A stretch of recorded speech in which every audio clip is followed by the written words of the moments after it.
Hello everyone, नमस्कारम।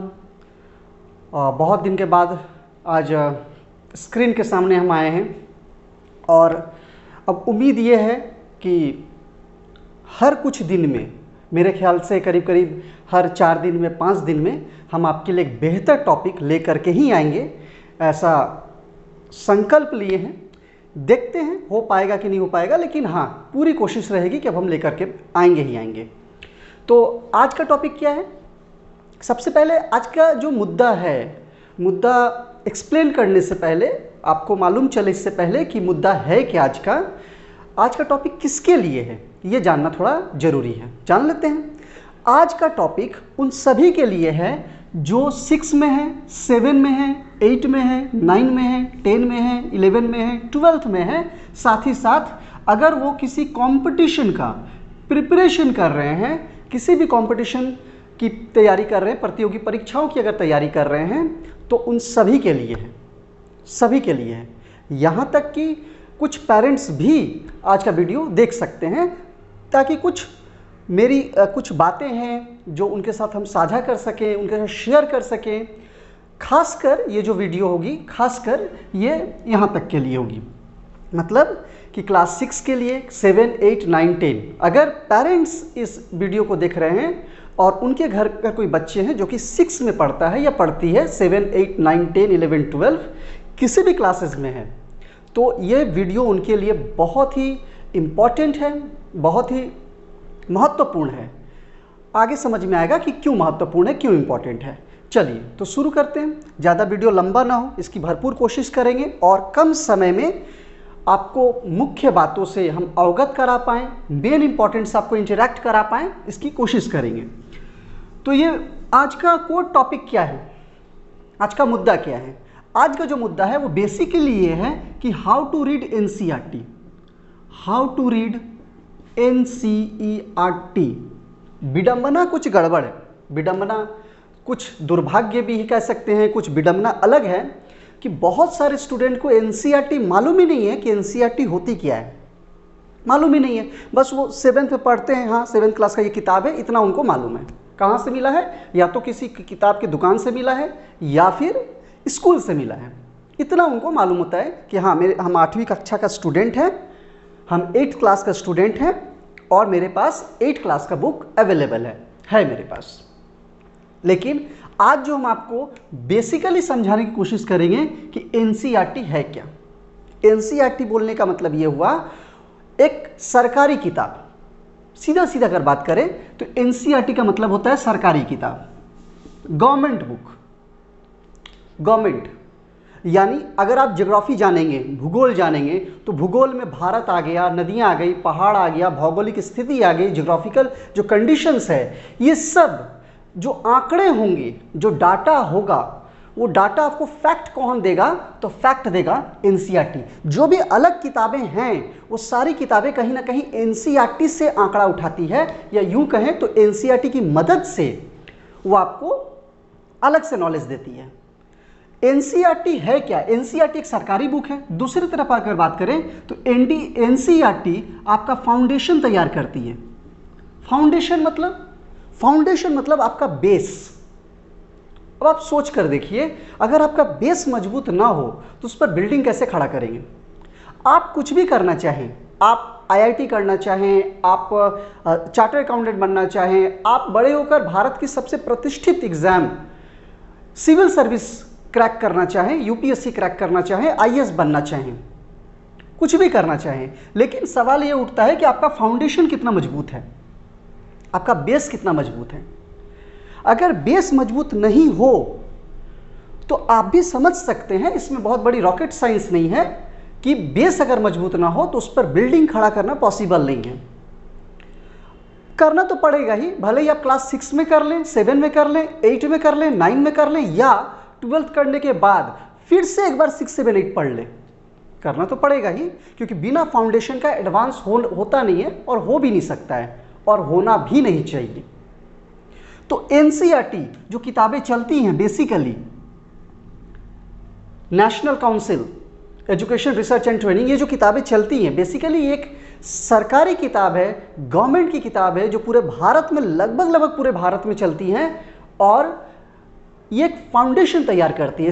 इस किताब का बेसिक जो कॉन्सेप्ट है वो है आपको फाउंडेशन देना, आपके बेस को मजबूत करना इस किताब का मेन टारगेट है।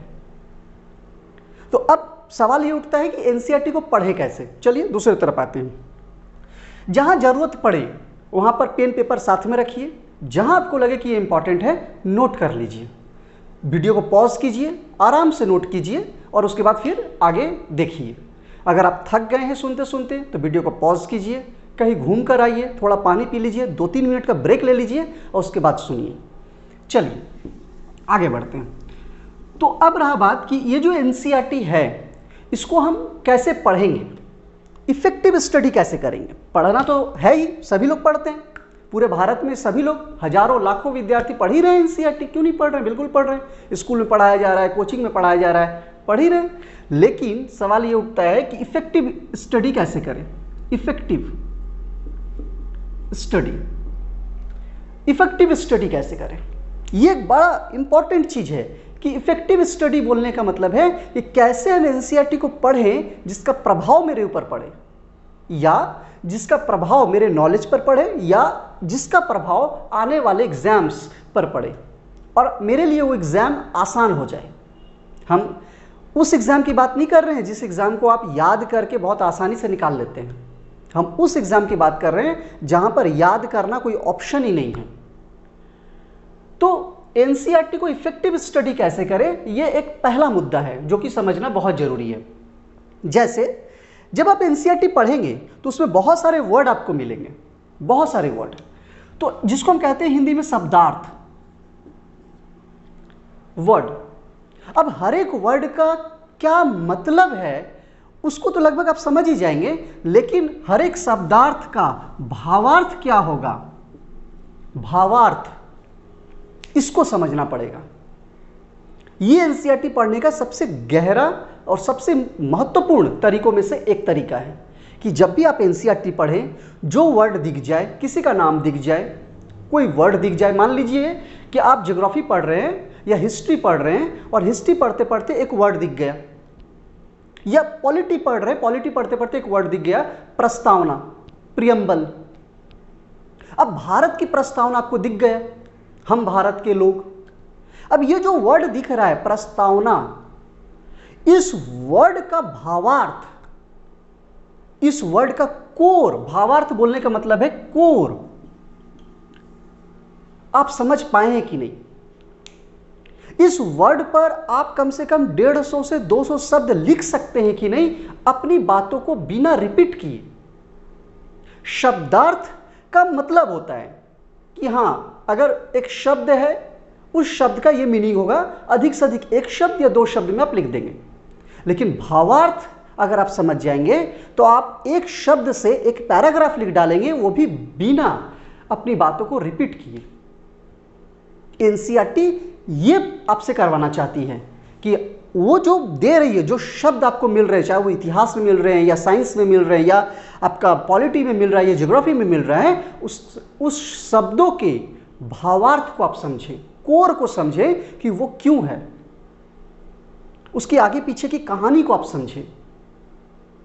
तो ये बहुत इंपॉर्टेंट बात है कि शब्दार्थ के जगह पर भावार्थ पर आपको जोर देना चाहिए। दूसरी तरफ अगर हम बात करें, इन सारी चीजों को आप चाहें तो नोट कर सकते हैं। दूसरी तरफ अगर चाहें तो जब भी आप एनसीईआरटी पढ़ेंगे तो एनसीईआरटी पढ़ते समय फैक्ट, बहुत सारी चीजें फैक्ट्स आपको मिलेगी, बहुत सारी आंकड़े आपको मिलेंगे, आंकड़े, डाटा, जैसे जीडीपी। अब जीडीपी, ग्रॉस डोमेस्टिक की जो बात होगी, जीडीपी, भारत की जीडीपी कितना है, उस जीडीपी में एग्रीकल्चर का कितना योगदान है, इंडस्ट्री का कितना योगदान है, ये सारी बातें जो फैक्ट, जो परसेंटेज में होगी, ये जो फैक्ट्स है इसको आप याद कीजिए। हम बहुत ज़्यादा समर्थन नहीं करते हैं किसी चीज़ को याद करने में, बिल्कुल नहीं। हम पूरा का पूरा जोर देते हैं इस बात को समझने में, लेकिन कुछ फैक्ट्स हैं जिसको आपको याद करना ही पड़ेगा, कोई उपाय है नहीं इसका।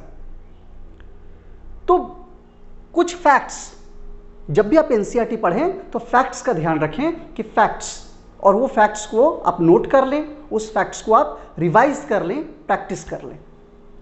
ये बहुत इंपॉर्टेंट है। तीसरी जो सबसे इंपॉर्टेंट बात है वो है कि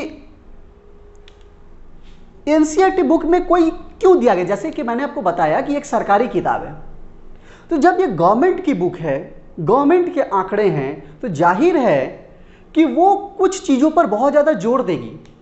जैसे 6, 7, 8, 9, 10, जब आप बहुत अच्छे से एनसीईआरटी को पढ़ेंगे तो आपको पता चलेगा कि कुछ चीज़ों पर एनसीईआरटी बहुत जोर देना चाह रही है। जैसे एक वर्ड जिस पर एनसीईआरटी बहुत ज़्यादा जोर देती है वो है डेमोक्रेसी। वो जोर क्यों देना चाहती है, इस पर आप ध्यान दें कि सबसे पहले तो एनसीईआरटी में पढ़ना क्या है, क्या पढ़ना है। एक पूरे चैप्टर में इतनी सारे बातें लिखी गई हैं, उन सारी बातों में सबसे कोर पॉइंट क्या है, किस पर हमको बहुत ज़्यादा ध्यान देना है, और सबसे बड़ी बात कि वो क्यों पढ़ना है, क्यों एनसीईआरटी ने वो वर्ड क्यों दिया है, एनसीईआरटी ने उस चैप्टर को क्यों दिया है। आप इस बात को समझिए कि एनसीईआरटी ने उस चैप्टर को क्यों दिया है और उस चैप्टर में ऐसा क्या खास बात है जो एनसीईआरटी आपको बार बार बोलना चाह रही है कि आप पढ़ें। तो ये कुछ पॉइंट है, अगर आप इन पॉइंट का ध्यान में रखकर अगर आप एनसीईआरटी को पढ़ेंगे तो आपकी जो पढ़ाई होगी वो बहुत ही इफेक्टिव होगी, बहुत इफेक्टिव स्टडी होगी, और विश्वास माने ये पढ़ाई बहुत शानदार जगहों पर आपका काम आएगा। आपको ऐसा लगेगा कि आने वाले समय में बहुत सारी चीज़ें आपके लिए आसान हो गई हैं। तो बहुत सारी फैक्ट्स हैं, तो इसको हम इरेज करते हैं और आगे के मुद्दे पर चलते हैं। चलिए इसको इरेज करते हैं।